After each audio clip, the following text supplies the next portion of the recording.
अजय जैन भुटोरिया जी, शुरुआत में आपके साथ करूंगी। डोनाल्ड ट्रंप का क्या होगा, ये हाउस ऑफ रिप्रेजेंटेटिव से तो मोहर लग गई है आगे, लेकिन सवाल ये कि सेनेट में क्या होगा। अब तस्वीर तो वहां से तय होगी आगे की। बिल्कुल, आज आपने जैसे देखा कि 10 रिपब्लिकन और बाकी डेमोक्रेट्स मिला के जो ट्रंप को इम्पीच करने का निर्णय लिया है और क्राउड को उकसाने का और विद्रोह करने का प्रयत्न करके और वायलेंस जो हुआ कैपिटल उसके लिए, तो उसको जवाबदेही ठहराते हुए ट्रंप को ये निर्णय लिया गया है। हालांकि सेनेट में अभी एक वीक बचा है ट्रंप का कार्यकाल खत्म होने में, और एक वीक के भीतर सेनेट से कोई डिसीजन होना मुश्किल लग रहा है क्योंकि टाइम कम है। लेकिन ये तय है कि ट्रंप का सूर्यास्त हो चुका और एक नए सूर्योदय का, नए अमेरिका का सूर्य उदय हो रहा है। और जो प्रेसिडेंट बाइडेन, डोनाल्ड ट्रंप के खिलाफ क्या बहुमत जुटा पाएंगे सेनेट में?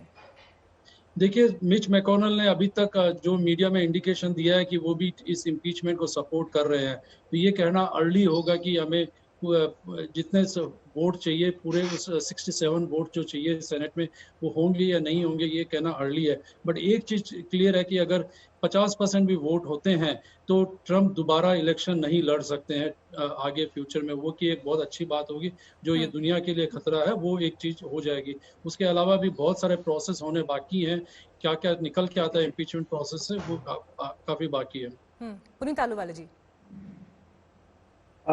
What is your question precisely? देखिए, जो परिस्थिति अभी दिखाई देती है, जो कुछ हाउस ऑफ रिप्रेजेंटेटिव में वो एक तरफ, लेकिन क्या सेनेट में मोहर लग पाएगी? बिल्कुल नहीं जी, very unlikely.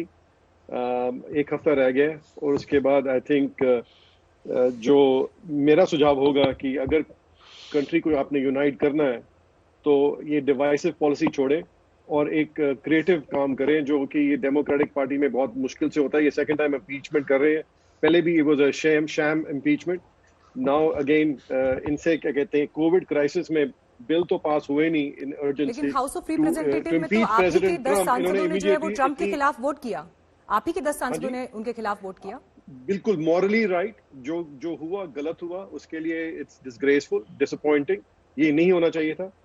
We as a party which believes and supports men and women in blue, especially we believe in law and order, rule of law, individual liberty। ये गलत हुआ जो हुआ, और हम as a Republican, as a proud Republican, ऐसे जो हमने किया गलत किया, पर उसका ये भी मतलब नहीं है कि कंट्री को आप डिवाइसिव पाथ में लेके चले।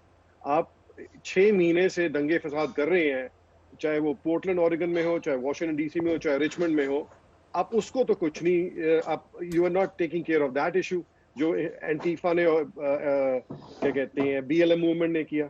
और साथ ही साथ आपने पूरी इकोनॉमी को चोक करके रखा हुआ है, so that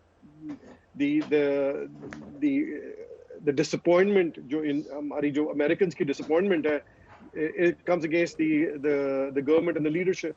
so this is all. जी, अभी सबसे बड़ा सवाल तो ये है कि लोकतंत्र का सबसे बड़ा झंडा बरदार अमेरिका, जो पूरी दुनिया को सीख देता रहा है अलग अलग मसलों पर, मामलों पर, अगर वो खुद ऐसी परिस्थिति से वो देश चूक गया और जिनकी लीडरशिप में चूक गया, तो सारे सवाल और ये पूरी कार्रवाई तो उसी वजह से हो रही है ना। खैर, मैं लौटती हूँ आपके पास। गीता मोहन भी हमारे साथ आ गई हैं। गीता, जो परिस्थिति अभी अमेरिका में दिखाई दे रही है, सेनेट से क्या होगा, अब निगाहें इस बात पर हैं, लेकिन ये 6 दिन बहुत इंपॉर्टेंट रहने वाले हैं।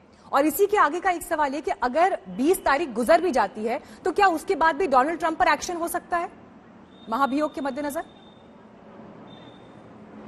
मीनाक्षी, कॉन्स्टिट्यूशनल एक्सपर्ट्स की अगर हम बात करें और उनका सुने तो ये तो एक तरफ जो ये Jan 20 का डेडलाइन है, वो डेडलाइन ऐसे खास कोई डेडलाइन नहीं है।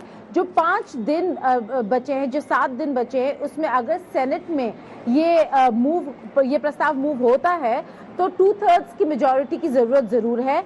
अभी ऐसा लग नहीं रहा कि इतने रिपब्लिकन्स डेमोक्रेट्स की तरफ इम्पीचमेंट मूव में अपना हामी भरेंगे, तो कहीं ना कहीं नामुमकिन तो नहीं, लेकिन बहुत मुश्किल जरूर है। लेकिन अगर 20 जनवरी का डेडलाइन खत्म भी हो जाता है तो पहले 100 दिन मीनाक्षी ऐसे रहेंगे जहां पर जो बाइडेन ट्रंप पर बिल्कुल फोकस नहीं करने वाले, अपने एडमिनिस्ट्रेशन पे फोकस करेंगे।